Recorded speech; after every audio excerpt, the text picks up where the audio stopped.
কুয়েতে বিধ্বংসী অগ্নিকাণ্ডে মৃত্যু হয়েছে 42 জন ভারতীয়র। জানা যাচ্ছে শ্রমিকদের আবাসনে এই ভয়াবহ অগ্নিকাণ্ড ঘটে। এই ঘটনায় 49 জন শ্রমিক মারা যান, যার মধ্যে 42 জন শ্রমিকই ভারতীয়। এক উচ্চপদস্থ বৈঠকে প্রধানমন্ত্রী মৃতদের পরিবারকে 2 লক্ষ টাকা করে সাহায্যের কথা ঘোষণা করেছেন। অন্যদিকে এই আবাসনের মালিককে গ্রেফতার করা হয়েছে।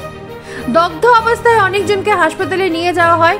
তাদের মধ্যে কিছু জনের অবস্থা আশঙ্কাজনক হওয়ায় মৃতের সংখ্যা আরো বাড়তে পারে বলে জানা যাচ্ছে।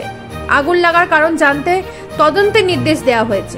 যে ভারতীয় শ্রমিকরা মারা গেছেন তাদের মধ্যে বেশিরভাগ জনই পশ্চিমবঙ্গে। আজ বিদেশ মন্ত্রকের নির্দেশে কুয়েত থেকে মৃতদেহগুলি ভারতে আনা হবে বলে জানা গেছে। Bureau report, news prime Bangla.